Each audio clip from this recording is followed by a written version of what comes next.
Pemirsa, tadi sebelum jeda kami membahas soal apa saja sih yang biasanya. Tadi Ibu Atiko mengatakan kalau misalnya sampai rumah, pinginnya tuh Pak Ganjar bisa merilis semua stres-stresnya pada saat di pekerjaan.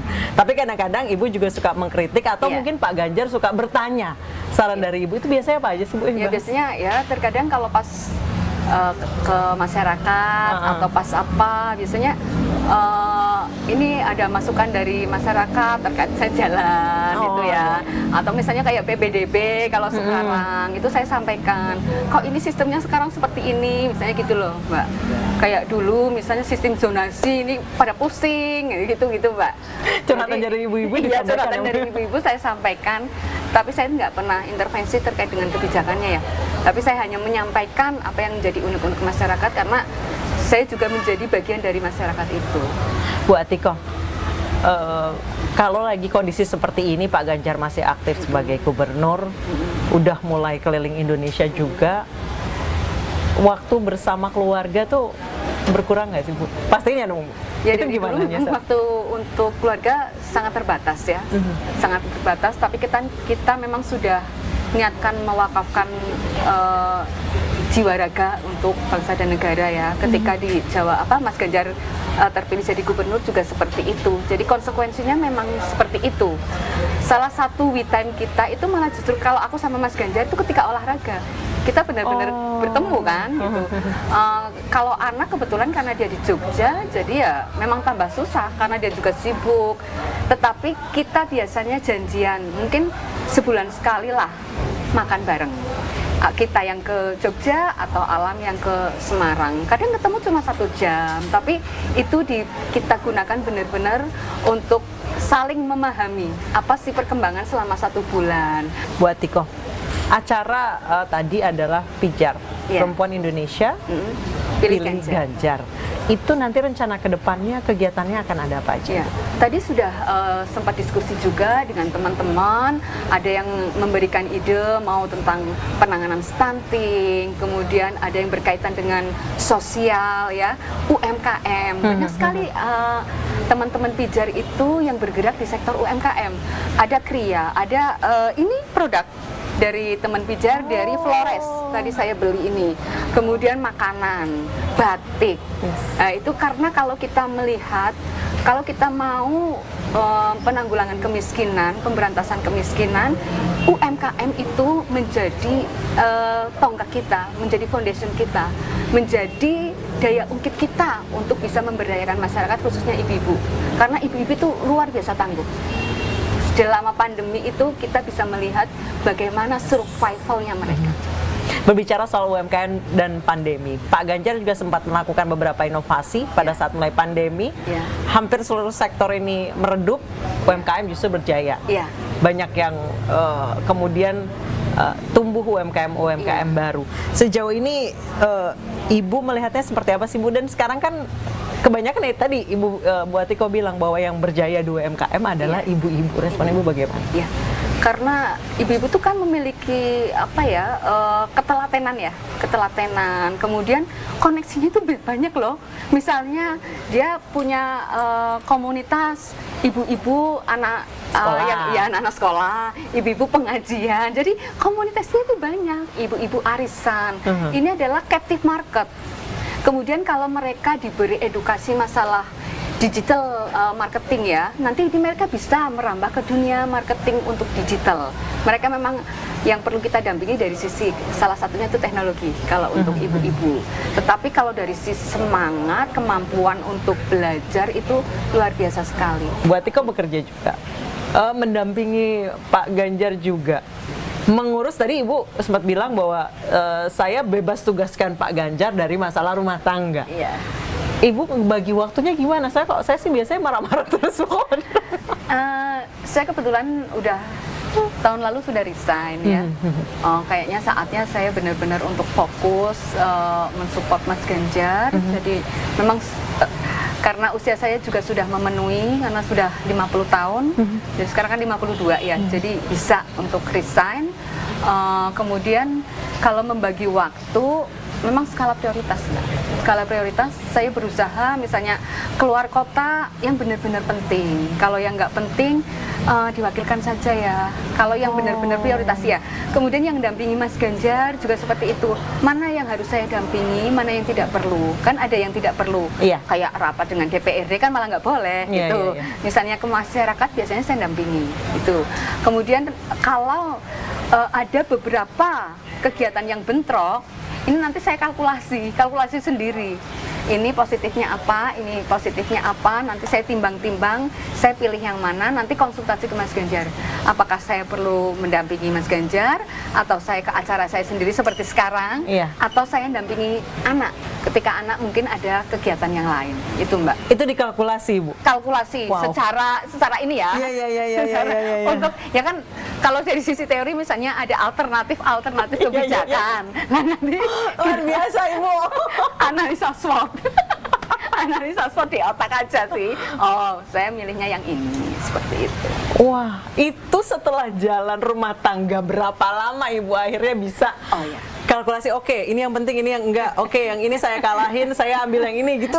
Setelah rumah tangga berapa lama, Ibu?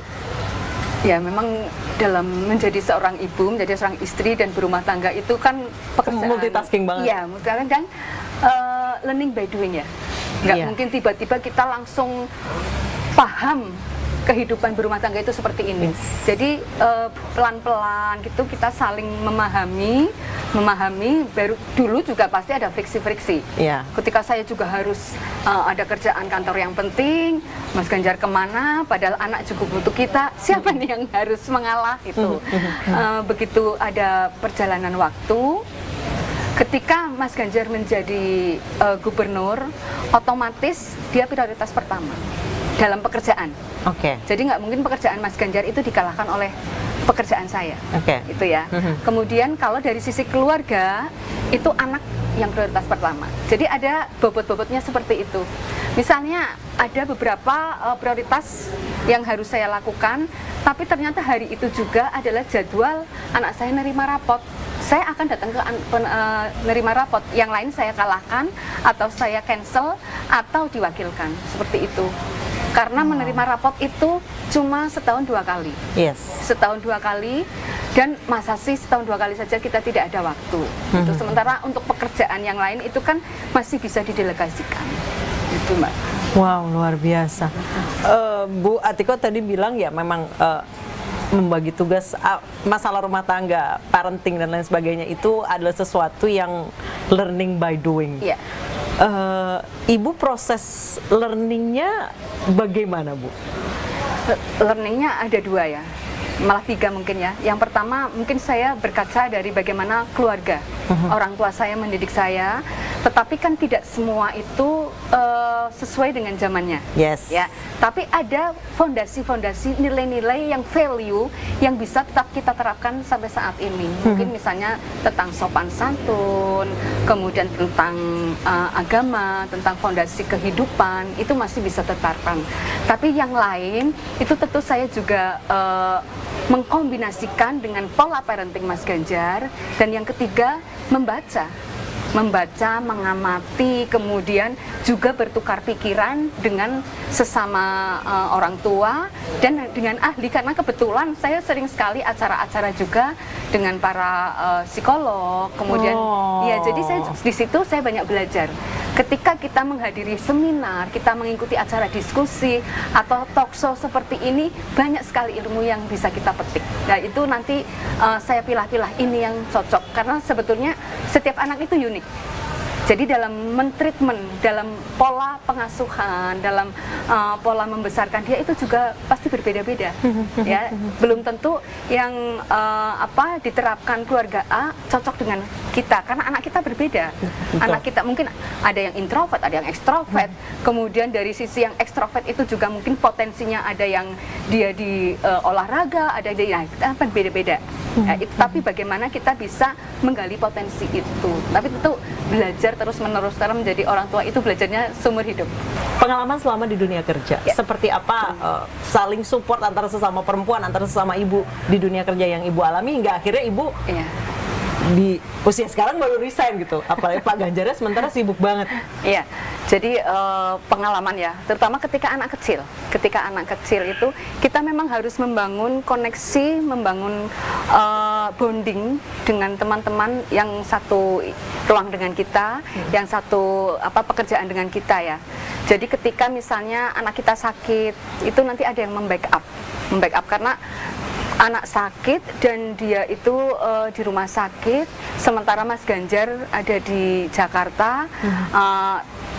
Kita tetap hadir, tapi untuk hal-hal yang bisa di backup, teman yang akan backup. Dan teman juga seperti itu. Kemudian untuk kegiatan-kegiatan lain, kita juga saling mensupport secara positif. Ketika teman memiliki kesempatan untuk promosi, untuk berkembang, itu bukan malah kita sirik ya, bukan malah kita sirik. Bukan digibahin. Ketika ada teman promosi malah digibahin, bukan, kita harus support, harus memberi kesempatan juga bahwa ini perempuan yang bekerja itu juga bisa profesional meskipun dia perannya itu ganda. Ya, karena di sektor di rumah juga dia berperan sebagai ibu rumah tangga yang tugasnya juga banyak, yang nggak habis kerja dan nggak terlihat gitu. Emang di rumah ngapain? Ya nggak kelihatan soalnya nyapu. Justru kalau dia nggak ngapa-ngapain kelihatan nanti ada baju ada apa di lantai ya. Kalau anaknya kecil, nah itu ya. Jadi bahwa dia bisa profesional di rumah dan juga profesional di tempat kerja. Itu di lingkungan itu bagus, ini perempuan akan mendapatkan energi luar biasa. Bilang work-life balance. Sementara untuk ibu-ibu, ngebalance antara work sama housework aja itu sulit banget. Belum lagi untuk diri sendiri. Boro-boro punya life balance gitu. Ibu sejauh ini me time apa sih, Bu? Kalau pasti saya, butuh dong. Iya, me time. Saya me time-nya 2 ya. Yang pertama itu lagi saya kalau jam 3, saya bangunnya itu jam 2:30, jam 3. Waktu yang begitu bangun tidur, saya selalu setelah bersuci gitu curhat sama yang di atas. Jadi itu adalah morning booster yang luar biasa buat saya. Jadi ketika saya sudah curhat sama yang di atas, itu kan dimana kita tidak di-interrupt apapun. Oleh suami tidak, oleh pekerjaan tidak, oleh aktivitas duniawi apapun tidak. Jadi benar-benar itu quality time saya untuk berkomunikasi sama yang di atas. Setelah itu kayaknya plong gitu ya. Nah, kalau me time yang duniawi saya olahraga. Olahraga itu benar-benar menjadi tempat merilis energi negatif. Endorfin juga, dapat endorfin juga ya, dari olahraga. Bener, olahraga. Luar biasa. Yang gampang lah olahraga. Kayak kalau traveling kan agak susah. Waktunya. Kalau traveling saya senang banget, backpacker ya. Saya lebih suka backpacker daripada yang itu. Daripada luxury traveling gitu ya, Bu ya? Iya, saya lebih suka backpacker. Pakai bener-bener backpacker, kemudian pakai kereta, pakai udah kesampean belum sama Pak Ganjar? Kalau sama Mas Ganjar belum, tapi sama anak kemarin. Kemudian saya ikut Tokyo Marathon, nah kita berangkatnya backpackeran. Jadi naik kereta, nyari penginapan sendiri, penginapannya juga yang pahe-pahe gitu, enak gitu. Jadi benar-benar kita merasakan sebagai kehidupan sebagai orang lokal walaupun cuma 5 hari. Meniti karir sudah, mengantarkan suami hingga sekarang jadi bakal calon presiden sudah dilakukan. Mimpi terbesarnya apa sih Bu Atiko? Mimpi terbesar pribadi atau mimpi terbesar dalam sisi kita dalam komunitas itu? Dua-duanya boleh. Oh, ya. Mimpi seorang Siti Atiko itu apa? Mimpi terbesar. Mungkin kalau untuk mimpi pribadi untuk diri sendiri sudah nggak ada ya. Yang misalnya achievement itu sudah tidak ada. Sudah, mungkin saya ingin ultramaraton ya. Oh ya, masih ada itu. ingin ikut ultramaraton karena ultramaraton itu banyak biasanya untuk charity. Dan kalau dari sisi berumah tangga tentu ingin melihat anak ya, anak bisa mandiri seperti itu. Dan kalau sebagai istri bisa mengantarkan Mas Ganjar untuk mencapai cita-cita, untuk bisa hajat dia itu bisa tercapai itu, Mbak. Tapi kalau untuk diri sendiri sudah selesai. Sudah selesai. Wah, luar biasa. Saya sampai terpana.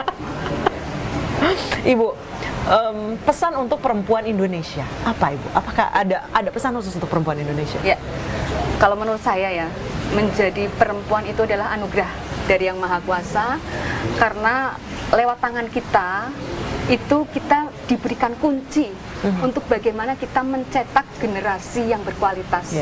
Karena kan perempuan itu menjadi pendidik pertama Dari 1000 hari kehidupan pertama manusia, itu perempuan loh yang banyak sekali berkontribusi. Dari mulai di kandungan, kemudian ketika menyusui, itu adalah bonding yang luar biasa. Jadi harapannya perempuan harus kuat, harus strong, harus mau belajar dan tough. Tetapi jangan lupa juga untuk bisa membahagiakan diri juga gitu. Itu bukan sesuatu yang salah. Ibu-ibu jangan lupa healing. Pesan dari Ibu Atiko, ibu-ibu juga jangan lupa healing. Jangan pernah merasa bersalah ketika kita menyediakan sedikit waktu untuk me time. Karena kalau kita bahagia, kita memiliki energi positif, kita akan lebih mudah untuk memberikan energi positif kepada yang ada di sekeliling kita. Nggak dosa kok, drakoran 1 episode sehari ya. Ya apalah yang bisa, yang sederhana tetapi bisa ngebooster ya energi positif kita. Pasti setiap orang pasti ada.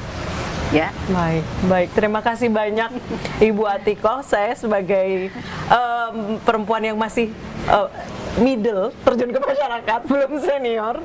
Ini banyak sekali pelajaran yang bisa saya petik dan tentunya pesan untuk saya juga sebagai seorang perempuan Indonesia. Terima kasih banyak Ibu Atiko atas waktunya, dan pemirsa, kita sampai jumpa di lain kesempatan. Ya pemirsa, itu tadi perbincangan antara Anissa Dasuki dan juga Ibu Siti Atiko Supriyanti ya, yang merupakan istri dari Bapak Ganjar Pranowo, yang sangat inspiratif sekali ya, wanita yang strong dan juga bisa mengambil waktunya untuk berbagi peran sebagai ibu juga sebagai pendamping dari Pak Ganjar Pranowo. Benar sekali. Nah pemirsa, akhir pekan kali ini kami akan mengajak Anda untuk menikmati kuliner yang tidak biasa, yaitu bubur bakar. Wah, gimana rasanya pemirsa? Penasaran seperti apa? Liputnya sesaat lagi untuk Anda pemirsa, tetaplah bersama kami di Ayusia.